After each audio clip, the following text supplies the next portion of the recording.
Hey guys, do you guys want to create landscape shots like this one?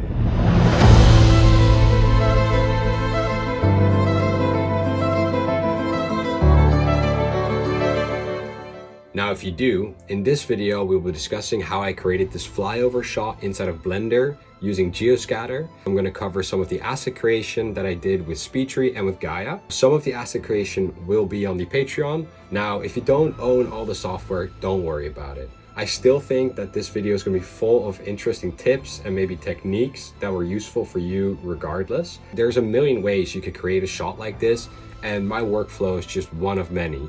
You could take parts of my workflow and, adapt your workflow with it. You could even take my workflow and try it out and then adjust things as you go on with your own creative journey to have your own workflow by the end of it. But seeing the larger picture of these multi-week projects is often a great way to kind of start understanding how it's done. Before we start inside of the software, I quickly want to mention a few things that keep this channel afloat. I have an affiliate link with GeoScatter, which is the program that I'll be using a lot inside of Blender for this shot. This affiliate link will allow you to buy GeoScatter for the exactly same price that it is listed as on Blender Market normally. However, I get a percentage of the sale. Secondly, I have a Patreon where I explain a bunch of things. I have a bunch of video tutorials, assets, and whatever else for you guys based on Blender, Gaea, SpeedTree, and that kind of stuff.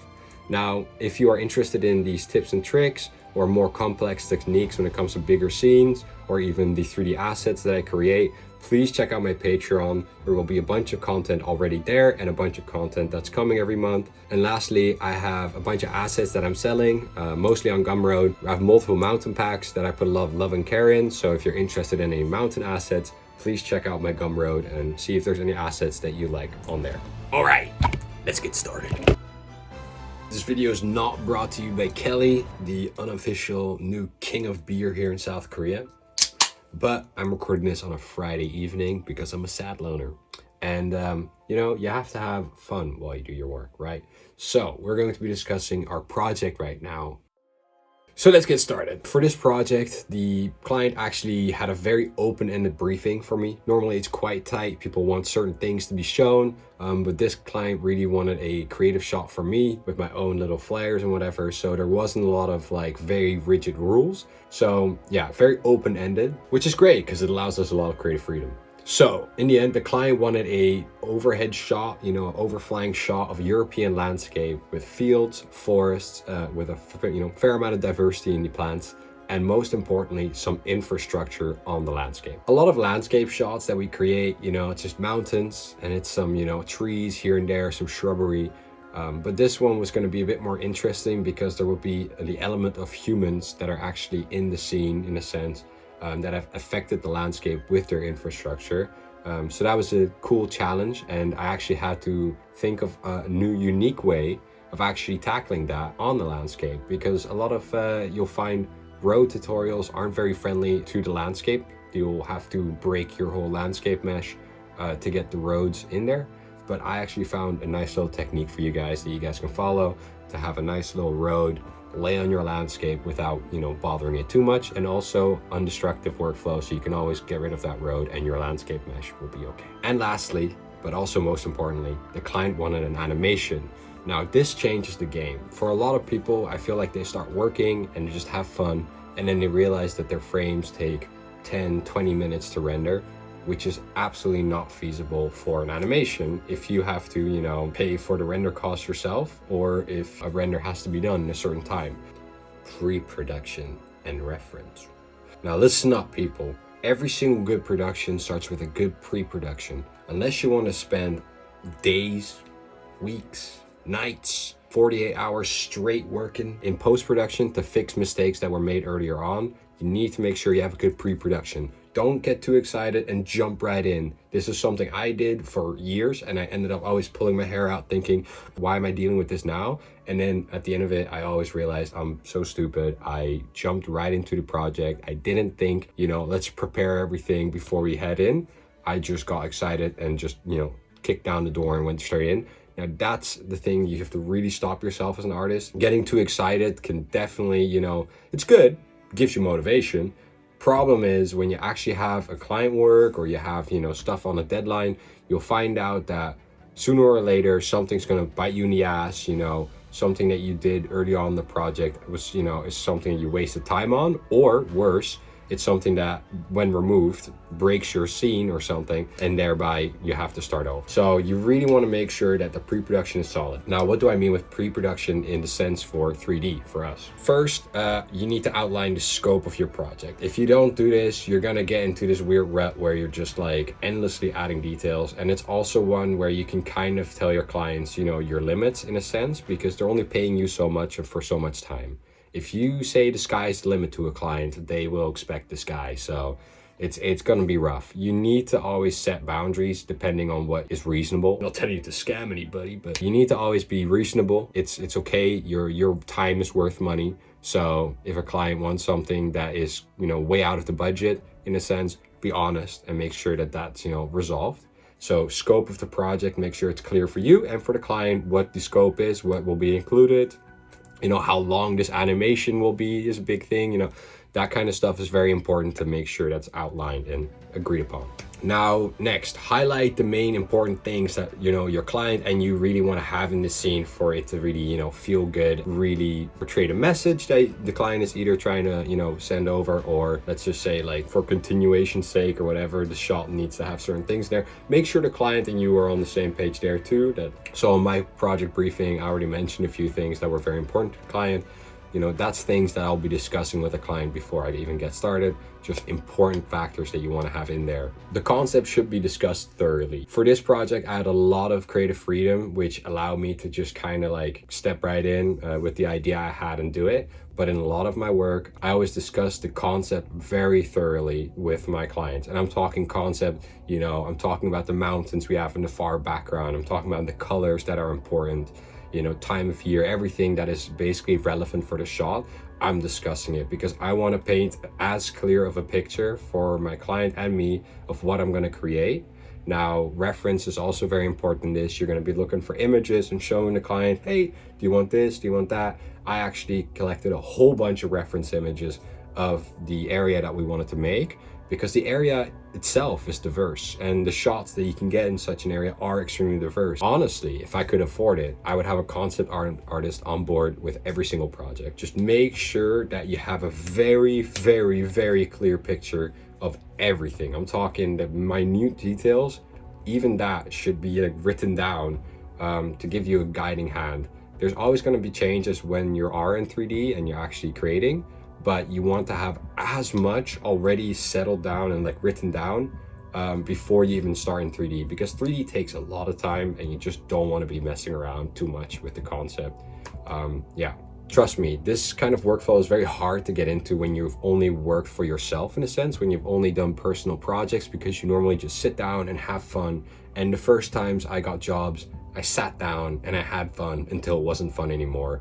And I was 10 revisions deep and the client was still not happy with what we were getting. And it was purely because the pre-production phase was completely neglected. Both of us stepped into a project without knowing what the actual end result was going to be like and having different ideas of that. And then at the end, you know, client's not happy. I end up just revising. And by the time the client finally is like, okay, whatever, I'll take it. You know, I had basically redone the scene 3 times and just wasted a bunch of my time. Very important. Any artist could decide to create a whole scene from scratch, you know, create it all, do everything for it, right? If we do everything in the scene ourselves, we are going to spend way too much time for something that will probably look mediocre. So that's why we use libraries. I think everybody here uses texture libraries for, you know, their texturing work. Now, I've recently invested because I started my company. Blender market didn't look like a luxury anymore, and I started shopping there like it was a grocery store. I literally went down every pack I thought looked good, just like, ooh, tax deductible. Now, I understand not everybody has the, you know, liberty of doing that, and that's why I would recommend one single asset library that basically everybody knows already, because it's so good, and that will be Quixel. Use Quixel, that they have so much. And then if you want to have trees, SpeedTree is pretty cheap and you can create a lot of your own trees, and we will in this video. However, if you want some trees, there are some really good 3D shaker assets on Blender Market. They are super high poly, extremely high quality. So yeah, if you want really high poly trees, they're great too. So next to our library, some of the assets will have to be created by ourselves. You know, to make your scene unique and pop out, you need to do some of the work yourself. Otherwise, you're just asset flipping and you're just getting a really generic, lame result. I would always go for the important details, you know, make that yourself. The landscape. I'm going to show you how to make a landscape inside of Gaea. Gaea is this landscape creation software that uses nodes and is, you know, super versatile, and it can give you these extremely realistic landscapes, but it is kind of hard to get around in the beginning. I think there's a bunch of good tutorials out there. I just want to shamelessly plug my Patreon here. Most of my Gaea explanations and breakdowns will be on Patreon. Even for this, the mountain I created for this shot, the breakdown is on Patreon. I will only break down the foothills that I put in the foreground on this video. Welcome to Gaea. It's quite a simple setup. So we're going to start out with a purlin. This will be basically 90% of the mountains I make I use with a purlin noise actually. I don't really start with other geo primitives like range or mountain because yeah, I don't know, they come a little bit too prepared. I like to just start with a very blank slate. Now for hills, it's quite easy as they haven't been eroded that much yet. So we can just add a rugged, which will just, you know, kind of strengthen our terrain in a sense, give it more small details like this. This kind of stuff just gives it random detail. We add a wizard, which is like the fast erosion node. You could add the normal erosion node, but because, as I said again, the hills aren't really eroded that much, like there isn't that much dirt taken away from it yet, and they're kind of soft. So the wizard will totally, you know, do. I set my settings to a low strength, mixed density, rocky material, and everything else is just basic. And this is already giving us really slick results. And I exported this in 8K, so again, like all these details would be just like enhanced even more. Then I take the slope, just make sure that like I selected like the more steep areas and just gave them a surface. Didn't want the surface to just be in the grassy area because I was scared it would be a little bit too bumpy and ruggedy on the grassy areas. I just want them to be fairly flat and unbothered. But in the rocky, more eroded area, so the sloped areas, I just wanted to really pop out the details, and you do that with a surface node and gave it quite a bit of strength. And now it's just gonna, you know, increase those little cracks and crevasses just to really enhance that detail that we got out of it. At this point, I added a lakes because at first I thought I would have a bunch of lakes in my scene, but I later opted not to have that, and the lakes just kind of turned into like nice farm fields. I also added a rivers. You'll see this in our scene. You'll see a little river running down the main valley area. At this point, I added a choke point because I thought I was done, but decided to add a snowfall after. Very light snow. I wasn't sure if I wanted to add snow in my scene because I was still discussing in my head if maybe an autumn scene would be nice. But in the end, I opted for just staying safe with a more green scene because autumn colors can be really hard to really nail. And I didn't have a lot of time for this project, so I was kind of scared that maybe it would be a bit too much to take on. Only 50% influence because I didn't want the snow to totally, you know, build up in case I wasn't going to use it. And then the rivers, I added another rivers. This one, smaller headwaters and stuff coming down from the mountain. Just a bit more small detail here and there. And it also just kind of broke up the river that we already had in the valley, just for a bit more interesting look. And another choke point.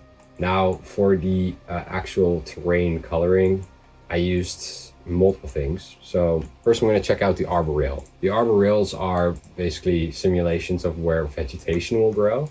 And I thought this would be, it's like one of the main ways I mask in my forests on my Gaea landscapes because it just really works with the flows and all that kind of stuff. You have a lot of control to tell your forest where to grow. You can export the mesh with all these little 3D geometry for the trees on it. But, you know, of course, it doesn't look good from close up. It's only for really distant shots or whatever. But you can also get a mask, which is then, you know, used inside of Blender with GeoScatter. And then we can use this mask to actually tell GeoScatter where to scatter the trees. So that's how I use it. So if we go back to the arbor rail node, I actually have an insanely high number of patches and quite a bit of chaos. And I also really lower the consolidate flows. And that way you just get small patches of forest pretty much everywhere because the flows are very unconsolidated and, you know, again, patches and chaos is up there. So it just really breaks up that forest for a more interesting look. If you don't do this, you'll just get a really generic blob of just trees in one place and no trees in another. And yeah, it's just not a very interesting look. Now, if you have multiple scattering layers, it could totally be. But I just wanted that feeling of, we'll see in a lot of the references, like small, I think it's man-made vegetation, like where planted forests around. You know, you'll see this in a lot of more agricultural areas where there's just certain points where there's just a cluster of trees. I wanted those, you know, clusters, smaller clusters showing up, because I really saw that in the Bavarian reference that we had. There's clusters of these, you know, little tiny forests in a sense, and then agricultural stuff around it.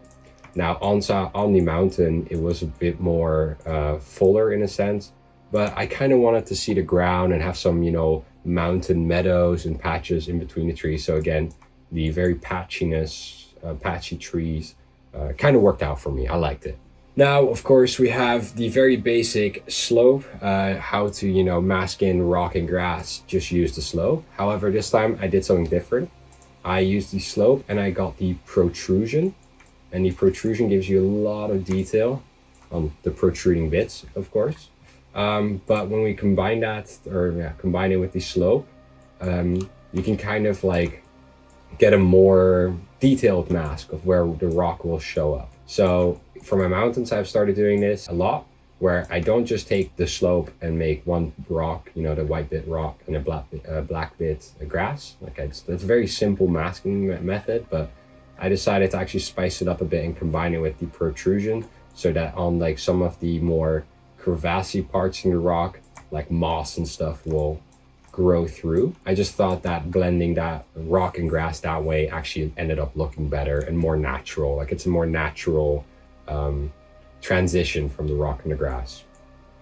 I also have the flow, made sure that I got that. But nowadays I mask my flow with the texture.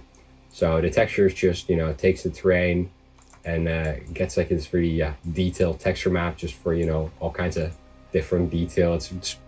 You can use this for everything. But now, like lately, I've been plugging my texture into the flow. And by doing that, the flow is not just a, you know, very nice white mask, you know, showing the flow path. It's actually a bit more broken up and has a lot more gritty detail. And when we mask this into our terrain, I feel like it just gives you a lot more randomness. And that's something that's missing in a lot of, you know, nature that's made in CG. It's that randomness that only nature can give you, and just plugging that texture into the flow gives you that little randomness when texturing. So yeah, anyway, so let's start looking at all the maps. So when we combine, this is the rock mask, and this is the sap map that's plugged into the flow. It's just kind of dark. Then this is the sap map plugged into the protrusion. This is the sap map in the texture. This is the grass. Then we have a sap map plugged into a purlin just for some basic grass. Then a sap map, another sap map plugged into the texture for more grass. And then a mask of slope and height. I think that was more for discoloration than anything. Yeah, normal map, the height map, a measure, all kinds of stuff. So we start out combining, let's see. Okay, this is just even more rocky bits, but this is just one sap map, the brown and the gray. It's just one sap map for the rocky bits. Plug it in. So this is already just very simple. It's only one mixing so far. It's just the rocky sap map mixed with the grassy sap map, only using the protrusion and the slope that we had. And you can already see like just lots of detail. Like I really like how those rocky bits are coming through on the slope here. And then they're kind of mixed here in between. Like it's still like a little bit rocky in a sense. Like it's not very lush grass, because it's like still, if you look at the mask, a slightly bit more bright than just full pure black. So there is a little bit of value here, but not much. And due to that, the mixing, it just really, I like how it nicely blends the rocky, you know, sap map with the grass. It's not just a very harsh, you know, transition. There's just, it feels like a bit of a nicer, smoother transition in there. Now we multiply, blend the flow. I just recently, I don't really use a sap map for the flow. I just kind of multiply it and make it darker. Just saying, like, you know, the areas that are wetter and have more water flowing through them, just a bit darker. It's very subtle, but I actually find that that works better than having like a sap map and stuff go through it, because it's very strong when you have a sap map of the flow. And if it's a very eroded terrain, then fair enough, that's good. And, you know, you have like this gravel or something, then yeah, absolutely, you know, texture that in there. But if you're just, you know, a little bit of flow in your terrain and it's kind of just hills, I think just making it a tiny bit darker does the trick. It's good enough. Again, it's not the craziest texture ever. Oh yeah, this was the height discoloration. So on some of the highest hills, I was thinking, like, you know, let's blend in a bit more of a desaturated grass, but it ended up not being that high of the hill. Like, the hills weren't that high, so didn't really show up that much. And at this point, we just start adding the rivers in there, adding the snow in there, and just kind of like finalizing it. As I said, it's a very simple terrain, absolutely gets the job done, because we only use this color map to blend with the actual textures that we're adding later.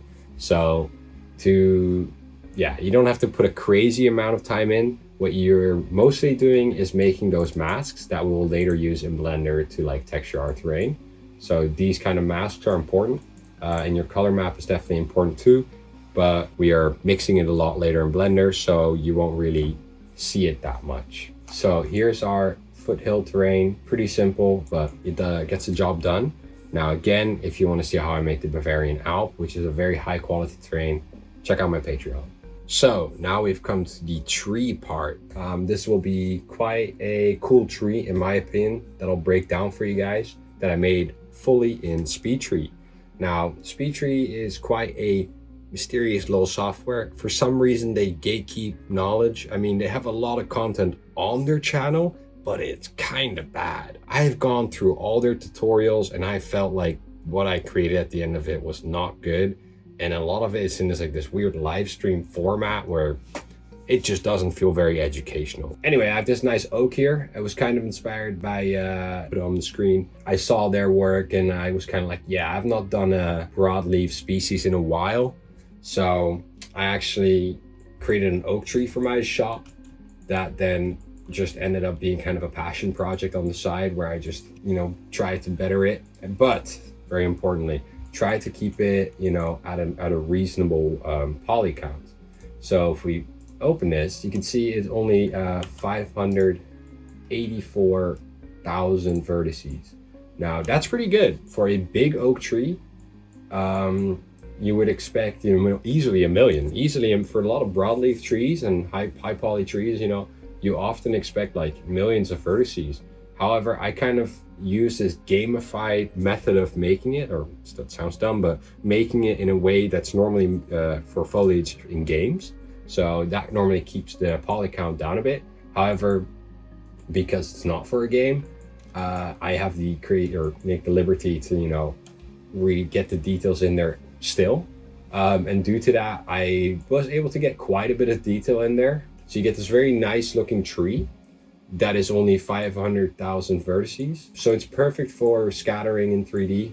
It looks a little gimmicky because it becomes more obvious that it's not actual 3D geometry. But if you have a tree that needs to be good looking from this close up, you will build, you know, a fully 3D tree, and probably not even the whole tree. You'll probably just, you know, 3D model the actual branch that is in frame and just neglect the rest. Because that's the thing with 3D, a lot of it is asset, like memory management, and, you know, assets that are made for the distance are completely different, you know, works of art than assets that are made for very close up. So here we are, and what we're gonna do first, hide a few of these. Base shape, we just have this trunk with a split at the top, and I added a bunch of knots and cavity, gashes, whatever. Just really trying to give it a little bit of shape and weirdness like trees have in real life, you know, just really mess it up. Then we added some roots. Let's just add some roots in here. Again, roots, simple enough, it's just a node that we add. And then we start with the split extension. Again, just a fairly simple shape. I don't know if I should explain all of this.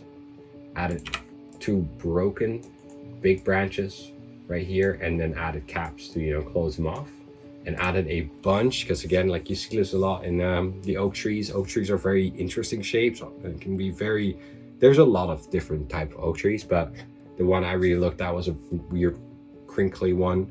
And they have very like welded branches, like it's very connected, and have a very high skin weld here.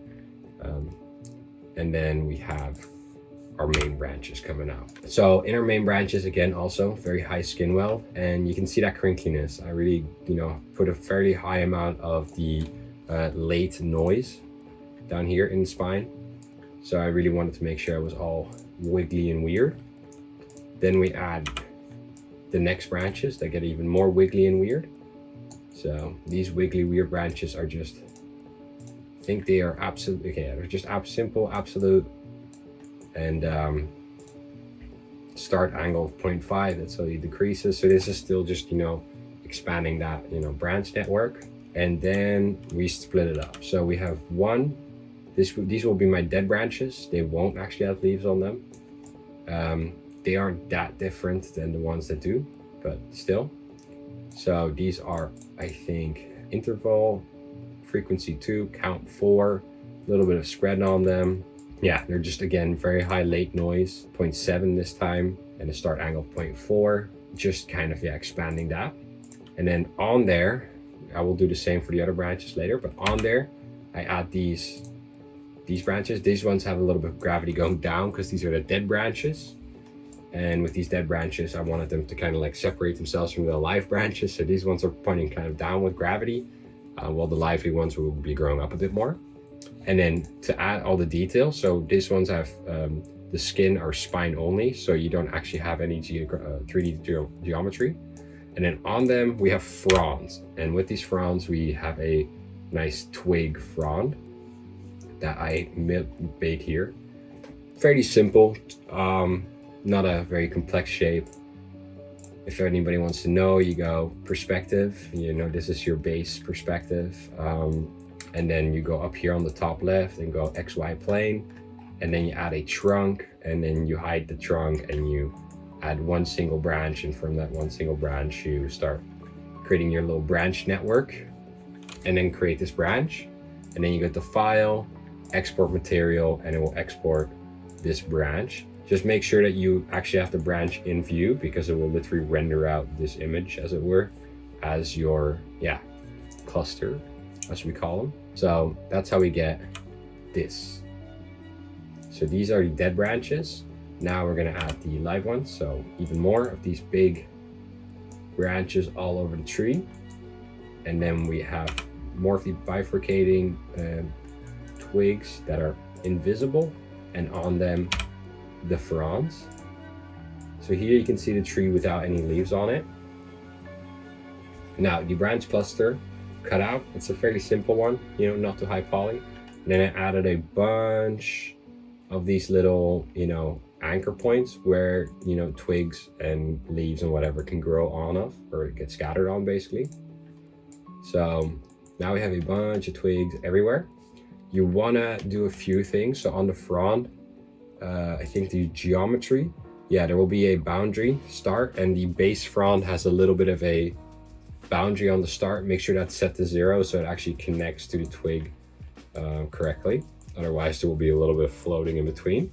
Now we have this naked tree. Looks pretty cool already, to be honest. If you're doing a winter landscape, you could definitely, you know, just make a tree like this. Looks pretty high detail already. And it isn't, it's only 180,000 tries. So again, I would recommend this technique for like all kinds of cases. Like you don't, I feel like you get way better looking trees this way. Of course, they won't sell super close up, but they will totally sell from a small distance. There goes our first set of leaves that we put on there. So these are a bunch of, yeah, the twigs with, this is this one. It's just a small branch with, you know, leaves scattered on it. So what we have here is a bunch of these are scattered on each twig, right? On all the anchor points. I did knock out 0.3, so 1/3 of it is like taken out because I didn't want to have them scattered on every single anchor point because it was just a little too high poly. So we can go to the skin, 0.6 size, pretty much it. So here you have deformation, and then you have orientation, and that's also deformation. So I was kind of confused here. But yeah, anyway, so I have a sky influence of 1 with a randomization of 0.25.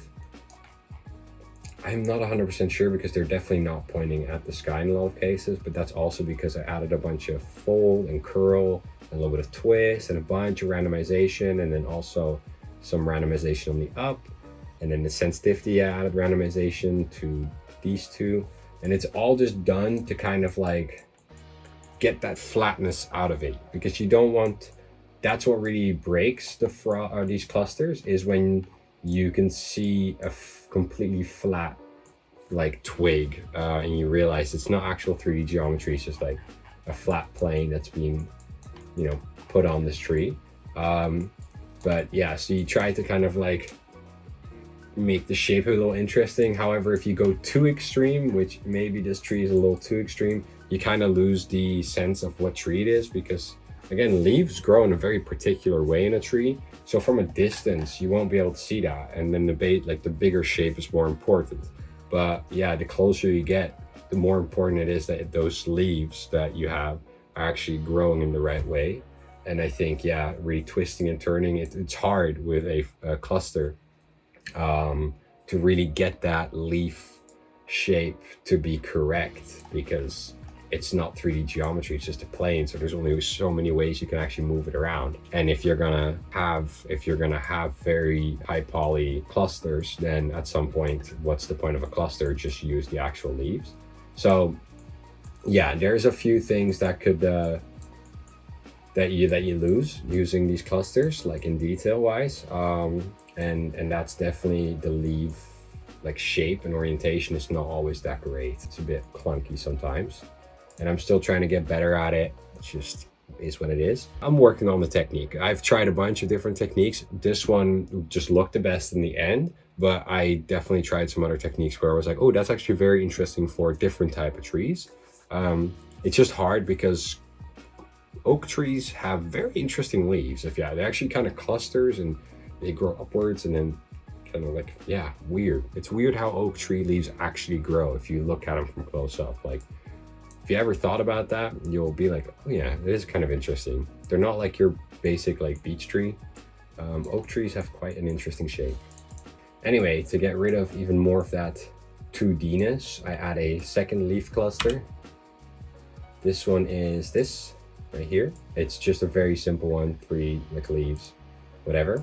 And I basically have them growing on the other twigs with leaves, and then I have them like on there, and then I give them a little bit of curl, as you can see here, fold and curl, and that just gives that little bit of 3D geometry shape. And because they're like connected to these 2D planes, so whenever the camera catches a 2D plane like this, I'm looking right here at my mouse, right there. So this would not sell, but because of that 3D leaf right below it, it just gives it a little bit of more of a 3D real geometry shape. It just makes your tree look a bit fuller too. In SpeedTree, your tree will always look very dense, and then you bring it into Blender, and then all of a sudden it feels very, very fuzzy and not dense at all. So this little technique of adding leaves on top of your leaves, in a sense, just denses up your tree a bit when you're using clusters. And in the end, you walk away with very decent results for quite low poly count. And as I said, yet again, you give up detail, like for close-ups, for a more low poly tree. You make those sacrifices in detail for a more high performing asset. And yeah, that's what we got right now. Very nice, interesting. I really love the shape. It's just really random.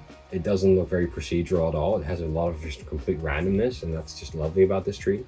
But yeah, sadly, if you get really close to it, it's gonna fall apart a bit, but you know, I'm still very happy with this asset. Now, before I get into Blender and all the layers that are being scattered, I will give you a bit of a disclaimer saying, look, in reality, the creative process is very unlinear. You're constantly going back to change stuff that you did, maybe even going back on that. So you end up just having a a very messy workflow where you'll change one thing 1 second and then change it back the other second. So it's going to be a bit hard for me to explain stuff in chronological order, because in reality, something I might have changed in the beginning might have just been completely, you know, swapped later on in the process. So the actual reality of it is I'm going to kind of storytell how I did it and how I put it together. But keep in mind, I constantly went back and changed things. I constantly looked at something and said, isn't right. So if you see stuff changing after I've already discussed it, just know that I looked at it and thought, this is wrong. We should change this. This needs to be better. So, you know, understand that I'm kind of storytelling here. It's not totally how it went down. I might just go past all these things and be like, oh yeah. It wasn't that easy. So, disclaimer, you've heard it here first. So we get started with the scene. It's quite basic, you know, as always. I kind of start my scene by, you know, getting the terrain in first. I just scale up a plane. I normally scale it up to 1,000, so 1 kilometer by 1 kilometer, so 1,000 meters. I just scale it up all the way, you know, apply all the height maps with the displace modifier, you know, add subdivision surface modifier to, you know, get the sharpness in there. And I just kind of like start placing it and start looking for camera angles that look good. So I think I set up around like 6 or 7 cameras before, you know, I eventually chose one angle and actually started scattering. But at first I was just really looking like, what's a nice composition, you know, and you have this procedural terrain that you've created in Gaea. So the thing is, like, you're really like just kind of seeing which angle looks the best for your shot. So I eventually chose a valley shot where you had 2 sides with hills and then, you know, a kind of a valley in the middle. And I thought, that's a good one. So at this point, you know, I've added an HDRI and I start, you know, texturing my foreground item. This means just, you know, I don't have like, this is quite simple. Again, I'm just adding grass textures at first and just adding some simple rock textures and mixing those with the masks from Gaea. Then I also import the color map from Gaea and all that kind of stuff to add a bit of diversity to the colors, because Gaea's, you know, texture map and all that can add some splotches here and there, which a PBR tiled grass material wouldn't add. So at this stage, I also start adding the normal map that I got from Gaea into all the textures. And this is a very important part. Normally, I never use the Gaea normal maps because the normals would be fucked up and weird. And that's because it's in tangent space. If you use the little selection boxes on the normal map node, and you use object space, magically Gaea normal maps work fine and you can get a lot of detail out of it. And it's just a way to just get these really nicely detailed mountains with, you know, fairly low geometry. So quick tip, if you didn't know and you were struggling with the normal maps from Gaea, just change it to object space and it works. Now, after I've added the grass texture and all that kind of stuff and kind of mixed it with the rock texture, I actually took an image from Google, I think it's Google Maps, I'm not sure, a satellite image of these fields in Bavaria that I have, because farm fields have a very interesting, distinct, like, you know, look to it. You have all these little squares and little roads and whatever, just like this very distinct like pattern to it. And yeah, I could think like of a way to make it procedural or this or that. But why go through all that effort to make it all procedural and have this huge shader for it when you can just take, you know, a simple satellite image. It's quite blurry, but, you know, it also kind of helped me with the scale of everything. I thought it was maybe just a quicker, easier way to just take the satellite image, because you get all the randomness of, like, you know, real terrain. You get weird spicks and spots and whatever all over it, just there. And you get the interesting curves of, you know, random roads. It's something that proceduralism is difficult with, the randomness of reality. Procedural textures and all that kind of stuff can be really cool, but often look quite CG because they just fail to get that randomness in there, because it all has like math and rules. The reason like reality looks so crazy is because there is just no rules, really. Like, nature just abides by nothing. It just happens and shit's weird. So sometimes just using a real texture from a real image just will get you 10 times better results than any, you know, procedural, crazy, customizable way that you can find to do in the materials. Of course, that doesn't mean procedural textures are useless. Like, they definitely have their place, but sometimes you have to weigh like is this important enough that I have control over it, or is a normal texture that just slaps it on fine? You should always think if like the customizability and the, you know, the ability to like have everything in control is worth all the time you're gonna put into getting that control. So now we're kind of setting up the first initial textures, blending those farm fields with the grass texture that we had. And in my opinion, I got really nice results from it. It just kind of gave the texture of the grass, you know, a bit more of a realistic feel with all those random like untiled splotches, basically, the squares and whatever. And then also I made sure there was a height selection, so only the valley area actually had those fields kind of blended into the texture, and the top of the hills were just, you know, the grass texture that I applied. At this point, I also started working kind of on the rock texture, adding the rivers in, and loading in my assets. Loading in the assets, you know, just getting all the houses in there and my initial tree assets that I was going to use. I often kind of load in my assets and get everything kind of sorted. And then at some point, you know, I add more assets, delete some assets, change out, you know, maybe the tree model to another tree model. You know, it progresses as it goes on, but yeah, in the beginning, get everything that you need in there, and then start your scatters.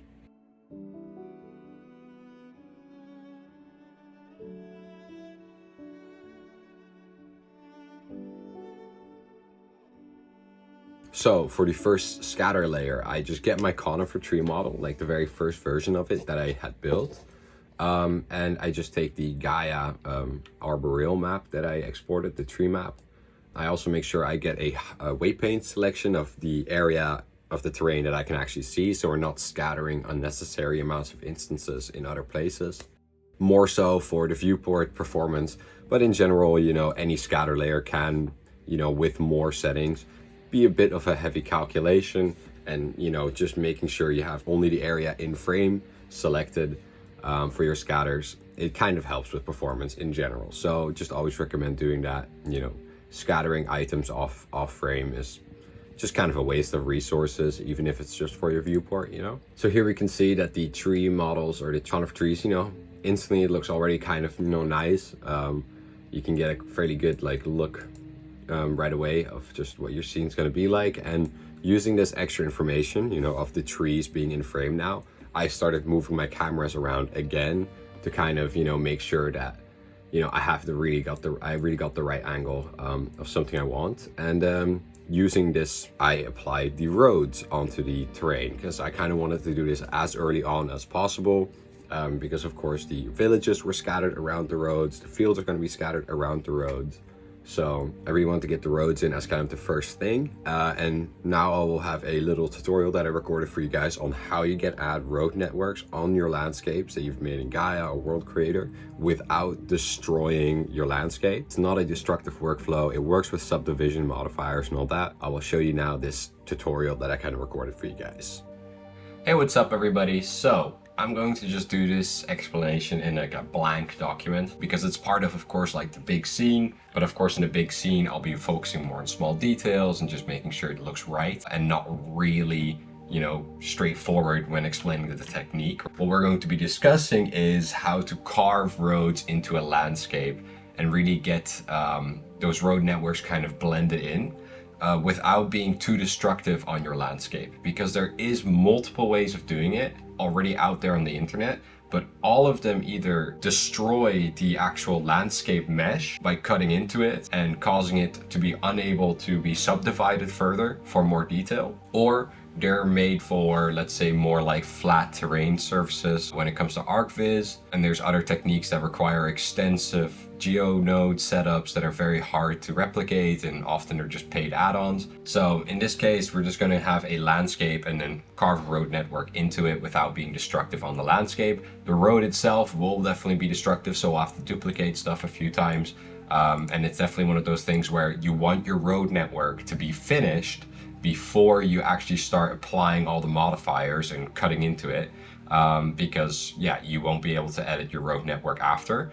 So first, you know, get your plane, scale it up to whatever you need. I do 1000, apply the scale. We're going to subdivide it. Now you can do 100, but because you need a lot of control with the actual weight painting, You could subdivide everything just another time if you don't really mind. 40,000 vertices is really nothing. Could subdivide it again if you care. Maybe subdivide it all the way up to 500,000. This gives you lots of control. Now, if that's not an option for you, you could always select the vertices that are under your road mesh, like this, let's say. And let's say there's like a grid here, you know, so just select these, select that. I'm just doing it very dirty. And then you could select these faces and then subdivide these individual faces. This is still usable with the actual subdivisions modifier. So you will still be able to up-res your landscape. And then this specific portion under your road will be super high res. But I think that's a bit unnecessary. In our case, we could just subdivide the whole mesh up to like 600K. 600K vertices is nothing for a terrain, especially if it's going to be kind of in the foreground. And then let's say with like a subdivision modifier up to 2, it's like 10 million, right? Yeah, so you should be very careful with your subdivision on this plane. But yeah, so let's add our height map. So displace, new, make the coordinates UV, and then VMap. And then we're gonna take the actual texture here, height map. Let's scale it up, 250, that's way too much. Let's say 35. Okay, so it's like a hilly terrain, but it's not too crazy. So it's a 45 maybe. There we go. So definitely quite a lot of detail in here. But, you know, again, you're not going to be able to place a road on an Alp, you know, like on a super crazy rocky ridge. You have to be realistic. We're doing a road network, so you kind of have to think like an actual person who would place a road network, or like, you know, where do people build roads? It's kind of like in locations that are somewhat feasible, if that makes any sense. Just going to turn on the cavity so I can see the actual detail a bit better in my height map from above. So let's call this landscape. So now we're going to add a mesh. So let's see, this is a lake area. There's going to be a little town here. Let's have a road going down the valley. Maybe one road will go over the hill in this little gully. And then maybe we'll have another little section over here. So let's say there's going to be a town grid. Okay, I mean, I know European towns don't have grids, but let's make it easy for ourselves. So we're having a few grids. Beautiful drawing. And then we'll have a main road going down the valley like this, following the river, and then have it split up and then maybe zigzag up the mountain. Again, when railroads are being built, they will do this as well. They can't make them too steep. And then zigzag back down the mountain to the other road grid. Beautiful drawing right there. Okay. That kind of works. Yeah. So I'm just having that as reference over here. So what we can do is start out, let's just start out at the end point here. We're going to add a plane, and then this is very important. First of all, the snap to face project. Okay, it is very important. Make sure that your snap to is set to face project. Now we're going to quickly collapse all these vertices at center. So we just have one single vertex and we can move it around and it's snapping on the face. I'm actually going to turn on orthographic view, which is number 5 on your numpad. This orthographic view will just make sure there's no yeah, you can see it moving around here. The dot is not aligned with the actual little drawing we did. So we're just going to use the orthographic mode so it's kind of aligning itself. And now we just use E to extrude the road onto the landscape. Oh wait, that's a big thing. Sadly, the orthographic view does not allow for snapping to the landscape to work, so that's going to be annoying. Okay, never mind. We will not use orthographic view and we'll have to eyeball it a bit, but then again, we have the idea of it following the river, so it shall follow the river. So you can be quite quick with this, just extending the vertices like this. We're going over a little hill here. Okay, make sure there's a vertex at the intersection point.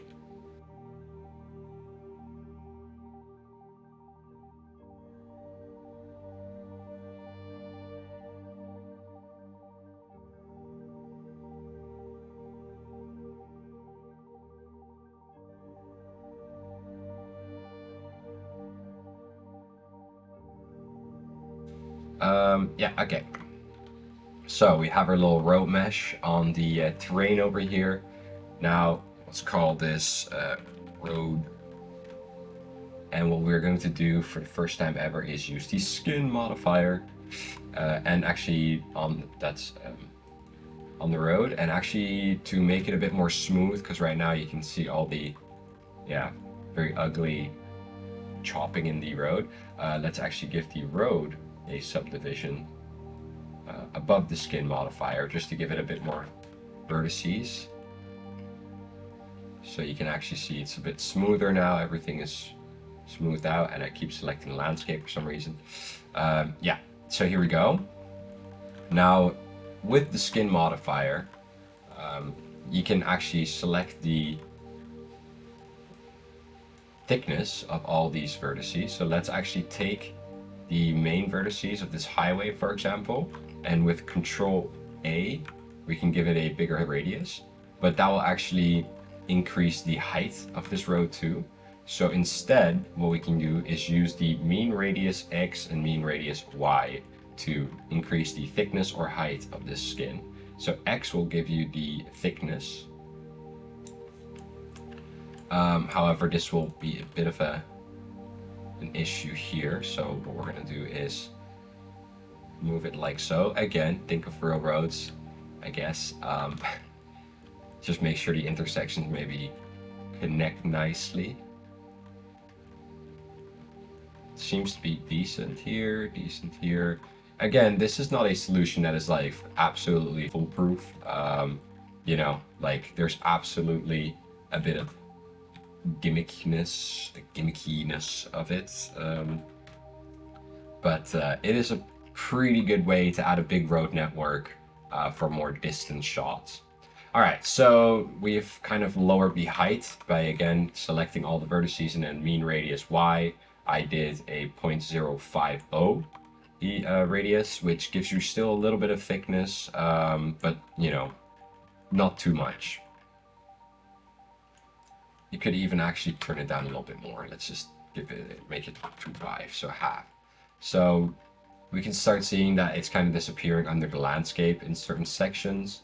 Now you could always manually add more vertices that will like make sure it's on top, but we're not going to do it manually. We're just gonna kind of make sure that the road network works with the landscape and carves itself kind of into the landscape. So at this point, I would say let's start duplicating. So we're going to use Shift D, make sure it's its own entity, not an instance. And we can hide the original one, and then let's apply both the modifiers. And now we have a actual like road mesh that we can start using. I would again Shift D, duplicate, and call this road.connect. So road.connect will be, let's hide the original road. So road.connect is going to be the bottom faces of the road that we want the actual shrink wrap of the landscape to connect to. We don't want the shrink wrap to connect to the top faces of the road, because then it would hide the road, you know, it will cover it with the landscape. So we want the landscape to only stick to the bottom vertices. For me, I think it's just select normal. Let's give it a 0.1, so it has quite a big radius. Let's make sure. Looks like it selected all the normals correctly. And then we do Control I and delete faces, so we only have these bottom faces. And then we will parent it to the actual road mesh. So we're just gonna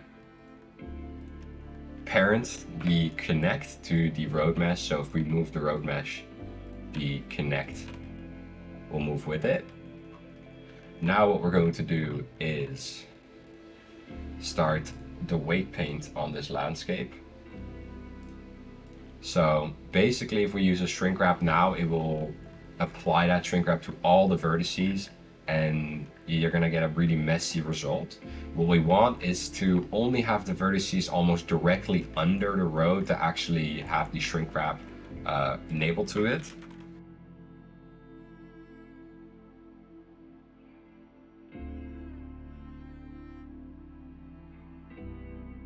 So I can already tell this will be an issue right here with the city, because when you have a lot of roads near each other, the shrink wrap will kind of get confused to which one it should snap to, and then you'll get some weird stretching.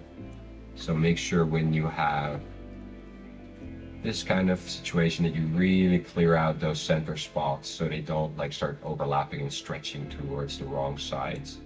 You really want to make sure that weight paint's right under the road and not too crazy. Sadly, intersections like will have a bit of stretching for sure. Like there's just no way around it.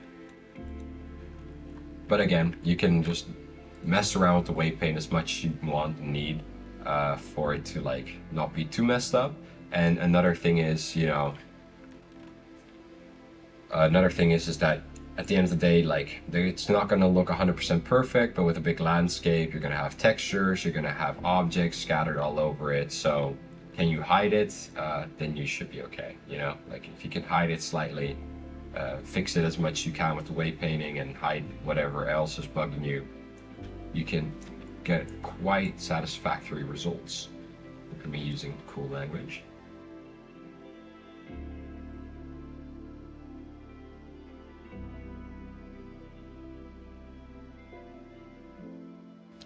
Okay, so we have our weight paint set up. Now we can activate our shrink wrap. What we are going to do is the target will be the road.connect. Well, you can see what happens if you don't use a weight paint. And in the weight paint, we select our group.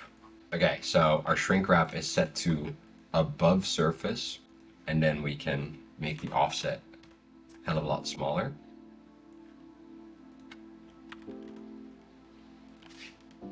There we go. I'm actually kind of surprised that 0 is totally fine. Yeah, it seems like that just worked flawlessly. Okay, so sometimes shit can be a bit easier than expected.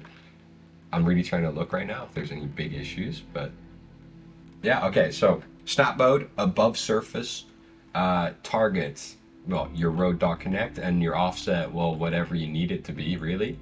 But in our case, somehow that worked perfectly, and it seems like it's perfectly snapping to our road. Yeah, so you know what? A highway, I mean, it's kind of the dumbest highway ever. It just narrows down into a normal suburban road. You're gonna have some overlap like this. These kinds of issues do happen. But again, you have to think of this as like a road network that is high up in the sky. Realistically, you're gonna have to do these kind of angles for this. I'm not saying this is the way to do road networks like for camera angles such as this. Yeah, so some of your intersections are gonna be kind of messy. This one's actually come out really nice looking. Just gonna use auto smooth to really hide those seams. And there we go. I kind of wanted to ingress or like lower this thing into the ground a bit to show you, because you know normally roads are kind of carved up into the terrain. That is, I thought I would have to fix a lot more issues, but that actually flawlessly just cut itself into my landscape. That's awesome. So here you have your little road network, and now I'm going to show you how to unwrap it properly, because you know we're going to have textures on this thing and we want it to look good. UV editor. So what we're going to have here is a bit of an issue with the roads normally, you know, like you want to apply a road texture, you're like all excited, you know, whoop-de-doo, let's say, you know, so you know it doesn't connect and you're like, oh shit, cube projection, and then you get this whole mess and oh my god, how am I going to get the lines to align with the road that's all curvy and cool. Here we go. So we're going to select these roads like this, so it basically, you know, understands that this is one piece of road.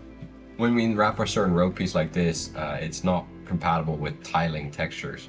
So what we're going to do is select this kind of road piece. Then, very important, select one of the end faces here. This will give you the least skewed results normally. And then we're going to go follow active quads, length average or even. will give you pretty good results. And as we can see here, it's pretty good results. Everything looks pretty straight. However, now you're thinking, fuck, like if I scale this up and rotate this, it's going to be really hard to align absolutely perfectly. So what you can do here is go UV and then pack islands. Okay, so what this does is it finds like the best way to pack this island inside of the UV map here. And in our case, for such a long, line, it is exactly at a 45-degree angle. So all we have to do now is RY 45 or RY minus 45, depending on how it packed it. And now you have an exactly completely straight UV. There's a slight offset here. Hopefully that won't be too noticeable. It's like the slightest of offsets. Looks good to me. So there we go. We have this road now textured in. All nice. Now the thing is, in a suburb you normally have curbs, and without the curbs the road looks a little funky. The way to add curbs is again kind of destructive, but here we go. So we're going to select all the edges that we want to have curbs. Make sure you select the top edges, not the bottom ones. You can also select similar like the outer edges by pressing Shift G and then amount of faces around an edge. So the reason why it's not working right now is because I didn't delete the bottom faces that connect to the ground. So you can see, remember when we actually separated the bottom faces of the skin modifier, or like the road network, we separated the bottom faces to connect the landscape with a shrink wrap modifier to those bottom faces. I should have separated it from the actual road mesh. I instead duplicated it, and this is why the selecting the edges is not working this way, because it has a bottom face still there. So if you want this to work, just separate those bottom faces or delete them after, if you've gotten this far following along, and then you should be able to really easily select the edges of the road for a curb. What we can do here is select these outer edges and then press Shift G, amount of edges around an edge. So now we have selected all the outer edges. I think you don't need to necessarily have these closing parts.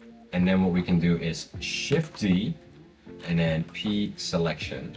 So what we have here is, let's call it road dot, okay, well, my caps are on, but road dot curb. And so we're going to convert this outer edge that we just duplicated into a curve object. So now we have a curve object that is basically showing the outer edges of our road system.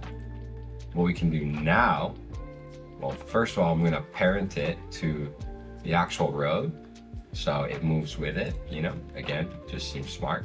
And what we're going to do now is add a plane. Just going to press the full stop on your numpad to snap to said plane. Just going to save it. What we're going to do now is we're going to scale this down. S point, let's see, 0.1. Just going to scale it down to 0.1 size because this is going to be quite big already. We're going to merge the vertices at the center, so we just have one vertex, and now we can make a little shape.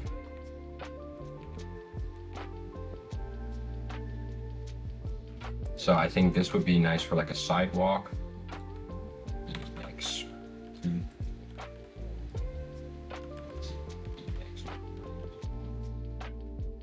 Very big sidewalk. I think we have to scale it down again.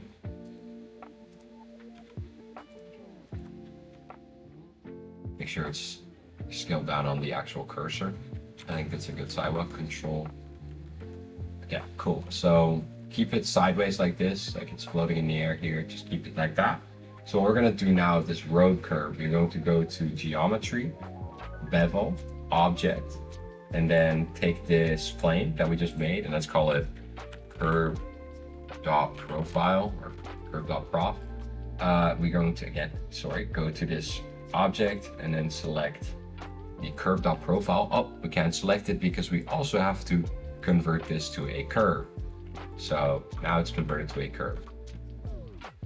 Again, sorry, third time. Go back to the curve, road.curve, go to geometry, object, and then choose the curve profile. Now we're gonna see some issues. I think most of them actually did quite well. Looks pretty decent. Have a little sidewalk action. Yeah, I mean these, you can just delete them. So we have a nice curve object, curve object, looks good. So in the suburbs, you know, you can have like a nice little sidewalk, that's all cool. Big areas, I would say I'd probably give it a difference. So I'd probably split this like main road, let's say the big main roads in between. I'll probably split these off and give them a different kind of curb, more like an embankment on the side of the road. You can give it like a gravel texture or like grass or whatever you want it to be. It's just like kind of hiding that very rough seam that we had between the landscape and the road itself. The worst places are intersections. Those intersections areas are kind of rough, because there's kind of a lot for it to snap to. So you'll have these intersection areas where, yeah, it's kind of sunk in. In those areas, you could always just take the road.connect. It doesn't always have to be like a massive issue. Again, if you're high up in the sky, I could imagine it not really mattering, like not being a big deal. So what we're gonna do here is connect take the road.connect and just think, okay, that's very, very strong because it's not medium point. So we're gonna take that and just kind of scale it up, you know, whatever we need to do.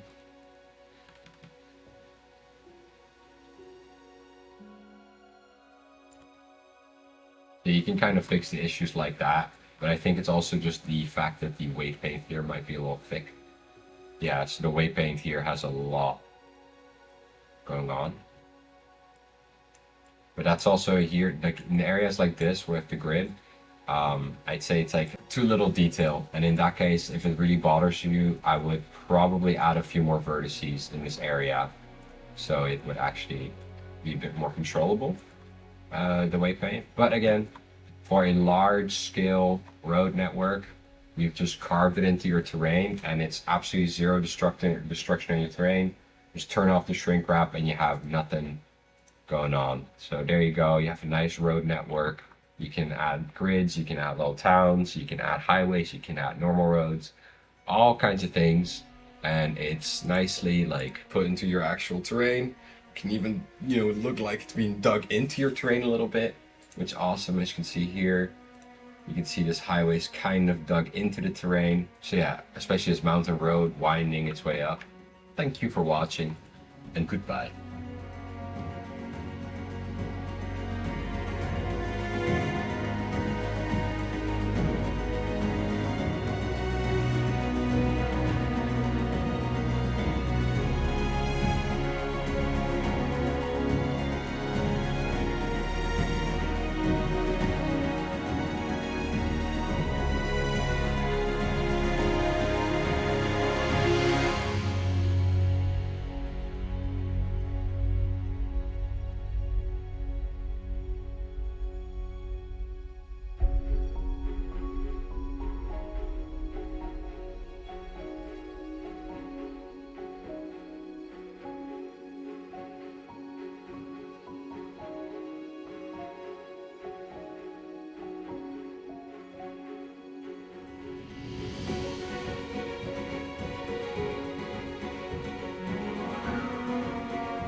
So now you've just seen how I kind of, basically lay out a road network onto a big landscape. Let's go back to the actual project that we're working in. You can see me here just kind of fixing up a few of the gimmicks that are in the roads. Like, the skin modifier isn't perfect. There's a lot of weird stuff that will happen, and you'll have to manually kind of fix that, which is a little bit of work, but if you did everything correctly, you won't have to do it twice. You will just do it one time, and there you have it. At this point, I've added curbs, I add little sidewalks for the city parts. So I split up certain parts of the road network where I want to add curbs, where I want to add, just a grass mount going down. I've added certain mountainous sections where I kind of want like a stone wall on the side. So in the case the road ever kind of hovers above like a little gap, there's a stone wall like as you have in real life that's keeping up the road. And in the city areas, I want to have a little sidewalk, so I have those city areas also cut off from each other. So they're all split up areas that then have different curb objects. And at this point, I select all the building models I want to use for my scatters and just manually scatter in the buildings. I find this the easiest way. I need to get these really specific shapes of them, following along the road. You can use all kinds of procedural methods again to stay in the proximity of the road, blah, blah, blah. But the easiest, fastest, least heavy way for Blender to have these buildings in there is just by having all these instances manually, scattered on the plane. And at this point, like, it's quicker to do and less intense to set up. And at the same time, it's just a less intense scatter layer for Blender to process. So absolutely use manual scattering. It's a great way to just get in those little details that you want in a very specific way. So yeah, you can see here that I have basically, really nicely scattered around the little buildings around the road network, and you just kind of get these little villages coming out. At this point, I also select certain areas where the river kind of flows through. It's hard to see when you're working in the viewport, but then when you're working in like the rendered view, all of a sudden you see, oh, that's a river. So I select the road there and like kind of raise it up manually to create these little bridges. And then later I will add like a little bridge mesh and just put that there to kind of, sell a little bridge going over the water in certain areas.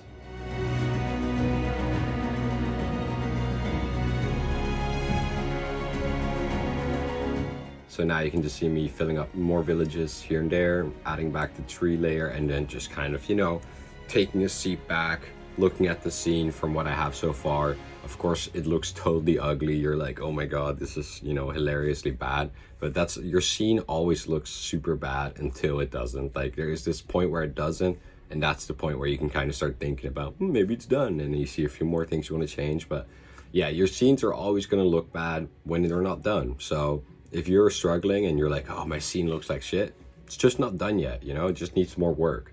The moment that you're kind of go from beginner to intermediate or like professional, I guess, or like, somebody who's actually able to do a job, is the moment where you can kind of project the timeline. At this point, I'm making a little grass mesh, a low poly grass mesh that I can scatter around. And I again use the weight paint to just select certain areas of the terrain where I just want these grass patches to show up. And this really did kind of help. I don't know why, guys, but you can, from this texture, like from this distance, a grass texture is supposed to be good enough, you would think.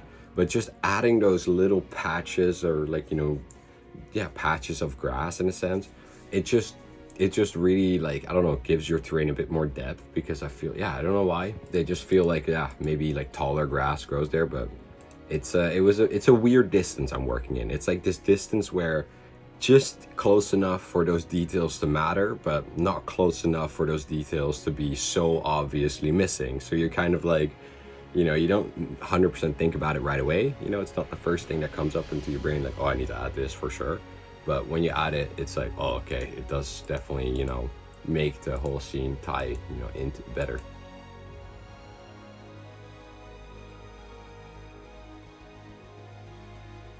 At this point, I'm manually scattering some trees into the actual like villages area, just to give it a bit more of a populated look. A lot of these Bavarian villages, pretty lush, a lot of trees around next to the roads and this and there.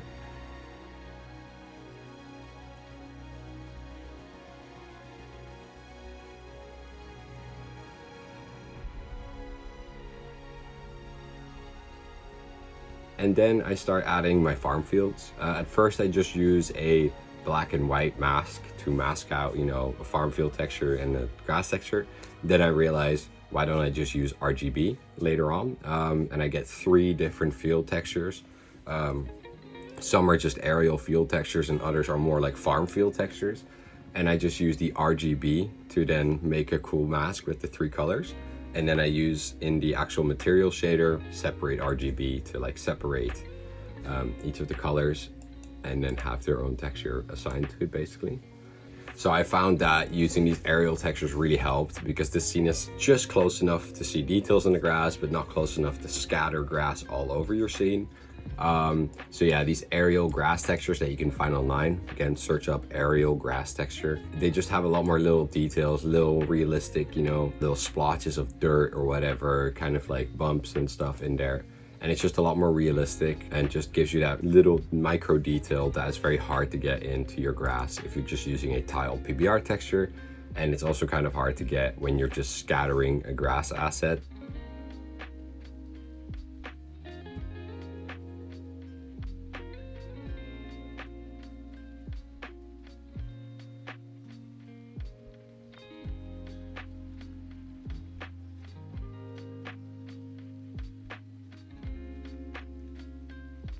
At this point, I'm also using another layer with trees on it and then a Bezier mask to actually mask out where the trees are growing, just to have like an edge around the fields.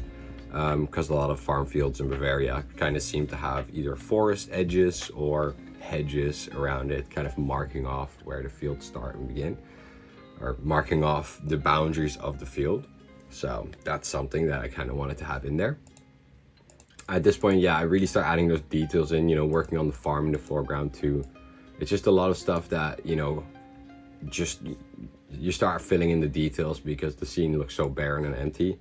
So you just keep cracking on, adding more and more details to it until, you know, you kind of get inspired again and just add more random stuff. Here I add my Patreon exclusive atmosphere setup. It's an atmosphere setup that is basically very reliant on the emission shader. So it is kind of a basic, in a sense, shader, because a lot of people use emission in the atmosphere to just get a noiseless atmosphere. But the way I've set it up, it kind of, you know, you have all kinds of controls with distance and height and whatever, so you can kind of get that unreal like height fog look. Yeah, so that's kind of what I'm using to get my atmosphere in the scene. And again, I'm switching up the lighting at this point, just switching up the lighting once again to just really try to see if I can get that look in there, you know, that I'm looking for. Because yeah, it's a lot of playing around with lighting, right? Like you just have a hard time kind of figuring out what really works. And I find this is a really big thing, adding the cloud gobo. So a gobo is basically a sort of pattern that you have in front of your main light to create shadow patterns. And in basically all my terrain scenes, I always have a big plane with a noise connected into the alpha. And that way I can get a kind of a noisy pattern that then mimics cloud shadows on the landscape. And I kid you not, the amount of depth this adds to your scenes is unreal. Like, it's crazy the amount of times that I'm looking at a scene and feeling like so lost and confused why it looks like shit. And then I add the cloud gobo and there it is. The whole scene gets like tied together and starts looking amazing, like really 3D, you know, just beautifully like lit scene. And it's just a few more shadows onto the terrain. Like you wouldn't think that it's so crucial, but for terrain scenes, those cloud shadows are often like make or break. So at this point, I've had a little talk with the GeoScatter dev. After the talk I had with the GeoScatter dev, he told me about this feature that not many people use and he's very excited about. And it's basically just using the color attribute or the vertex paint option to use the RGB to then make masks. And then with those masks, you can mask out whole biomes. So when I say biome, I mean a scatter group, which is a newer feature in GeoScatter where you put a whole bunch of layers in a group. And this one group also has different masking controls and that kind of stuff. And one of them is for the color attribute or vertex paint. With this vertex painting, I can mask out one biome with red and the other biome with blue and another biome with green. And then you can also have mixed colors, of course. So red and blue mixed together for like purple or something. And when you do that, you get like a mixed biome. But this way you can really easily like mask out biomes in certain sections. On top of that, what you can also do is have, masks for like, the mask you took from Gaea, the arboreal mask. You can still have that as well, selecting where certain things grow. But then with this vertex or color attribute mask on top of that, you can basically mask out whole different biomes. So you have a conifer biome and like, let's say a broadleaf tree biome, and all the, smaller scatter layers that come with those trees are also all just selected automatically. And here you can see me just making this little showcase real quick. You can see these two biomes just really easily, being masked out with this, color painting. And at the same time, you can also mix them really easily. So yeah, it just gives you a lot of control in a quick fashion. So yeah, make sure you use this. I use it in my project here. So yeah, use it in there. What I was doing was actually, I had a conifer biome, so all the conifer trees. I had a deciduous biome, so all the broadleaf trees, like, oaks and whatever. And then I had I think shrubbery biome. And basically I had the RGB and I was painting them in everywhere. And then I was also using the other colors, like the blended colors, like purple and yellow or whatever, and cyan. I was getting those in there to then add like mixed biomes, so where there is conifer trees and there's broadleaf trees growing side by side, and that was a really easy way to like split up my forests, because in Bavaria, like the higher peaks often are conifer trees, and then the lower valleys are often more broadleaf trees, and then in the mixed areas, you have conifer and broadleaf trees. So this was a very easy way to just paint in the different species masks. Yeah, really diverse, and also the awesome thing is that you can use it on groups. So it's not just the conifer trees, it's the conifer trees and all the little shrubs and sticks and fallen tree trunks that I had around it. Same with the deciduous trees, you have the deciduous trees and all the grass and the flowers, whatever I had around them. They all came in that same group. So you're basically just painting in whole groups. That's why I say biome. Now I'm actually adding the little scatter layer for the river. So at first I just created a line around the river to just have like shrubbery all along the river. I kind of found it a bit strong and you could totally not see the river anymore from my angle. So what I decided to do was just add a pattern to it. And with the pattern, I was able to just have certain sections of the river with a lot of shrubbery around it, and then certain sections where there was just no shrubbery around it.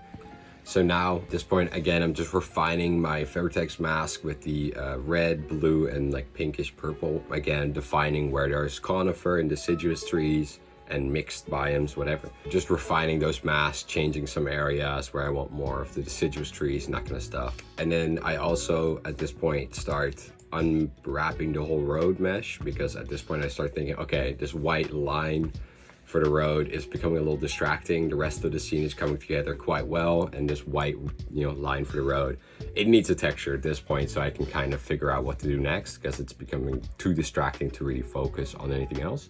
So I start unwrapping the whole road mesh, as I've showed you in like the little tutorial for the road.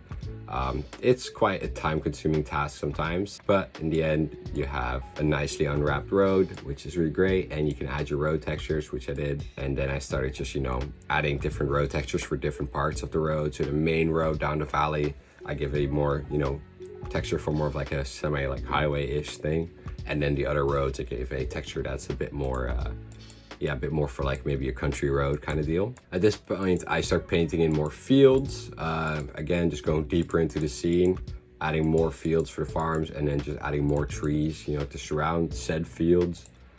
Just really getting the detail further deeper into the scene, doing everything I can to make it look right. And at some point, I start adding the foreground farm, which are assets I bought, I think, because I was like, okay, I want this to be really nice, and my building models are fine for a distance, but they're not good enough for like a closer up look. So I decided to get some, actually nicely modeled farm models to just place down for the farm. And I think it really did work. It really did sell the little farm up close. I think it was great. If I definitely would have put more detail in it, like fences around it, if it wasn't for the time crunch at the end I had, which was like a lot of optimizing for the final animation render that had to happen. If I had more time, I think I would have 100% put more effort into adding smaller details to the farm, because I felt like the farm had was lacking a bit of like micro detail for being such a central object in the scene. But that's just too bad, you know. There's also time you have to think about in my case, so because it's not a personal project. So yeah, that is what it is. And again, I texture painted some roads on pathways all across the scene, like dirt roads for the tractors. I have a special like little texture mask I use that I can just paint in like little 2 tire tracks and stuff into the landscape. So added in those little textures to just make the foreground texture yet even more interesting. At this point, I started messing around with the tree textures. So I make some trees have no leaves just by having the object random put into a clamp, and then just mix the leaf mesh shader at the very end with a transparent shader. And then, you know, some of the trees, I think it was like 10% of the trees or so, or less, maybe 5% of the trees were totally, you know, transparent leaves. So AKA it looks like they're just bare, just dead trees. You know, just add a little bit of randomization into the nature. I also add random color to the leaves for most of my trees. So it's just a bit of randomness. Because at the end of the day, I'm only using like 7 tree meshes for the deciduous trees. So it becomes quite obvious when they have only 7 different colors that they can be. So just adding that randomization in there just makes your greens a bit more diverse and weird. At this point, I start messing around a lot with the atmosphere, just trying to get the look right. Again, I have a very detailed shader that my Patreons get. And at this point, I also start doing more work in progress render, so I can really get that full 4K view of what I've done to really look where I have to add more micro detail, because there's only so much I can see in the viewport. So at this point, we are only 1/3 in of the total recorded stuff. So it's getting pretty interesting because there's already a fair amount of detail in there, and it just shows you how getting to around like the 60% mark is pretty like a 1/3 of your time deal. And then the last 40%, or maybe even last 30% just takes 2/3 of the time. The last percentages just become exponentially longer to like finish. It's weird, but it always kind of is like that. Like the major steps happen quite fast, and then it's the last percentages that finish your project that just takes, you know, sometimes days to finish. At this point, I also add, I think, more field models to the conifer trees. So there's just a few more fuller, thicker conifer tree models around in the scene. And then at this point, I start adding some vehicular detail. So I add some tractors and trucks and stuff to my farm in the foreground, you know, kind of showing, you know, there's people here, there's vehicles. So I ended up adding a bunch of fields with the actual wheat growing in them to, yeah, just pop in there. Just give some of the fields, again, a different color, even more diverse, you know, and it is, of course, also a 3D mesh, so it just gives it that little bit of more bumpiness. Yeah, honestly, just a lot of small details. I'm looking at it now, I'm like, I added so many layers, and a lot of them aren't 100% like, you know, make it or break it things. Like, they make the scene a little better, but it's like such a minuscule thing that it's not like this huge deal. At this point, I started adding in the bridge meshes. Again, very simple, just modeled my own little bridge mesh, and then, you know, copied and pasted those into different places and used array modifier to make some of the longer bridge models, crossing like the bigger rivers. Again, very simple, low poly kind of mesh, because it's from so far away to spending any time for like a super high poly complex mesh just makes no sense. Like you're wasting your resources. And at this point, I think I start adding the curbs in for the other meshes. So like we have the actual sidewalks in the villages, but at this point I start adding in like the wall on the side of the road near the mountain. And then I also add in a grass mound that is on the side of the roads just in other areas. And that grass mound was actually really useful, because once I actually applied it and made it into a mesh, I was able to edit it. So the bridges, for example, like the road goes up and then hits the bridge, but where it goes up, I have like a nice grass mound on the side, just like real life, you know, as if dirt has been piled up in the construction time, like, you know, to get that. So like it really like did work out in the end. Like I thought the results were really good of those grass mounds on the sides of the bridges when the actual grass texture was added to the actual grass mounds. Like it really blended nicely. It really blended the road into the terrain, in my opinion. Of course, I think in some parts it could have been a little better. But it's really weird. Like for me, it's the first time working with like infrastructure into my landscape, and I have to say, like, it was kind of hard seeing how to blend it nicely, because normally like highways or something, you can have them like kind of in a dip, like, you know, as a sound barrier. They have highways kind of like dug into the terrain, but a lot of roads, if you look at it, like, yeah, they're just kind of laying on the landscape. So like, it's not super intense. It's more about the details around the road that actually kind of sell the effect. But yeah, there's just so many small details that it's hard to pick. And I'll admit, like, I kind of hit like a point where I was like looking at the road and I was like, I'm not sure what I can add to make this more realistic. You know, I've added all kinds of small details, and at some point you kind of just start wondering, like, yeah, I'm not sure. Next time, if I do this, might be a better result, you know? It's kind of how it works first time, and I'm happy with the results, but again, I always know that you can improve and do better. So that's kind of the deal here too. I think I did pretty good for first try, but yeah, for what it is, I definitely think, you know, in the future, I can add more details that just make the road feel more blended and meshed in with the actual terrain. Even better. At this point, I add a fun little detail into some of the fields where I was like, yeah, you know, always when I remember like going to Germany or France, you know, you see these mountain farm fields and stuff, and a lot of the times there will be hay bales, you know, just out in the fields from the freshly cut grass in those fields, and I thought that's just a really cool detail that just, I don't know, I always see and remember from this area. So I just decided to get a hay bale model from Quixel, yet again coming through, and just manually scattered those throughout the fields, you know, in a nice little pattern to just give you, like, again, some extra little fun detail. You can really see that I'm just like going through my scene at this point, just guessing what would look good. You know, it's so much, it's like this is like the type of like scene where you just have so many micro details that you're just kind of thinking like, what comes next? You know, what can I add next? What can I add next? And now at this point, we're starting work on the background. So for the background, we are going back into Gaea, and I'm creating this Bavarian Alpine kind of looking mountain. I think I did like 5 or 6 different renditions of this mountain. It is kind of hard. Yeah, the Alpine look, I was like, it's either too rugged for Bavarian Alps, or it was too soft. So it was a lot of like back and forth trying it. But in the end, I did finally get like an Alpine range that I was really happy with. But yeah, I thought it was a really cool mountain asset that I got in the end. And the texturing done on it was also something I was pretty happy with in the end. Okay, so at this point, you can just endlessly see me adding different mountains and going back into Gaea, because I'm very much a like when it comes to Gaea, I just end up spending like days just trying to perfect a certain asset. I love the look of mountains and always try to get the perfect look. At first I was going for these really heavy chunky boys, but it didn't feel right. So eventually I went for a bit more smaller mountains that were just a bit more, yeah, calmed down in a sense. And then I added in my cloud VDBs to kind of like try and see if I added some atmosphere, maybe would like sell the effect better. But I found out the cloud VDBs like were very broken, and eventually I found out it was due to like a few emissive parts of like a model that I had bought, and it just broke all the VDBs in the cloud. So don't know why, but yeah, the Blender has been quite glitchy lately, and yeah, the clouds were just completely fucked up because there was like one emissive mesh in the scene.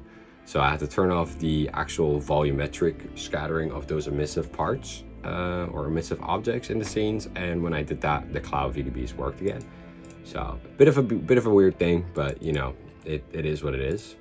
Here I am again, getting closer and closer to the final result, and this is when I go back into my scattering layers, just adding a bit more diversity. I get dead trees, so I just remove the leaves of some conifer trees, and then I go back into my vertex paint and I make the green layer the dead tree layer, and then the yellow layer is like the dead trees mixed with the live trees layer. And I just start plopping down some of that vertex paint all over the scene to just have like these clusters of dead trees. And yeah, this is where I just start adding smaller details, trying to kind of get the scene finished.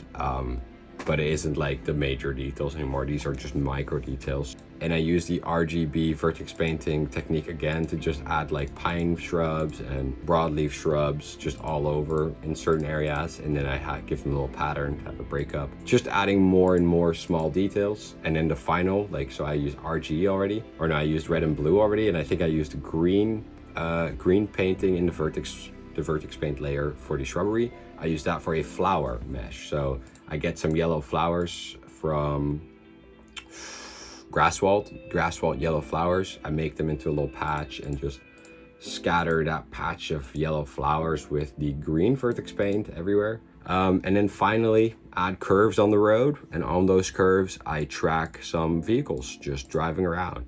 Some of you said that they drive way too fast. I would agree. It was a bit hard, I'm not gonna lie. I was very much trying to like get the right speed, because at the same time I thought it's kind of a highway, you know, this should go quite fast. But for some reason, due to it being such a large scale scene in a sense with like a slow camera move, the cars driving quite fast feel a little miniature, I will admit. But you know, it's Germany, so it's a little hard to justify. My bad, my mistake. I overestimated the speed Germans drive apparently. But yeah, just again, adding more little details. Thought it was really fun having little cars driving down the road. Okay, again, you can see I'm kind of like losing track here because the end is so chaotic. You just keep going back into your scene and changing stuff you've already adjusted a million times. So very hard for me to linearly or chronologically explain what I'm doing here, because it's just like, oh, I went back. This is interesting. And as one of the last final details, I scatter in some fences. So I add a wooden fence that I scatter around some certain fields, and you can scatter this manually and have them all linked up with the chain drawing option in the manual scattering. And then this way, like, you can have an object that has kind of like, yeah, you can link an object and it like connects correctly. So it's great for fences and that kind of stuff. And I also add a roadside like barrier in a certain turn where I would think it's realistic, like a person could skid out and fly into a little pond or a little creek. So in realistic, you know, terms, I guess there would be a little barrier on the side of the road there. So I scattered that again with the fence thing. And as a final detail, was something I was kind of thinking of the whole time, and eventually I did it. I added 2 little hunting stands that are not even that obvious to see, but still, I added 2 little hunting stands and just, you know, modeled them really simply and just placed them in little fun areas. And again, just a small detail, and I finally rendered out the final animation. Everything was made in a way, like my whole workflow at this point is like always thinking of animation. So I'm always just thinking of making sure everything is optimized, making sure I only use the few textures that are completely necessary. I don't just use the full PBR stack for everything, you know. Sometimes it's only albedo and normal I use. Yeah, so again, my scene rendered out quite quickly. I think it was around 4 minutes to 5 minutes per frame. And that's with volumetrics and everything from those clouds in there, and just like, you know, quite a big scene. And it's more than higher than HD too, like 150% from 1080p. So it was quite a high res render too. And of course, you know, as little noise as possible. So yeah, it was quite an optimized scene in the end. Did take quite a while to render because it was 240 frames. And yeah, I'm quite happy with the result. Could it be better? Absolutely. Is it good for the time range that I had? In my opinion, yeah. Is there a bunch of techniques that I did, you know, for the first time that could be better? Probably. But you know, again, it's a very fun journey. Like, I haven't done it in a while. So anyway, guys, thank you for watching this video. I hope you got, you know, a lot of information from it, and just, you know, were able to kind of understand the bigger process that goes on with a shot like this. Always keep in mind that tutorials like this, they aren't perfect. I know I can't cover everything, but it's also a journey that you have to take yourself. So I really hope that you guys, if you've never done it before, will do it now. And yeah, I'm looking forward to see what you guys come up with. I'm looking forward to see the new Patreons share their own journey and all that kind of stuff. So yeah, I'm really just glad you guys watched, and take care of yourself. I'll see you another time when in a few months, have something else to offer you guys. And remember, if you want to get GeoScatter, use my affiliate link down below.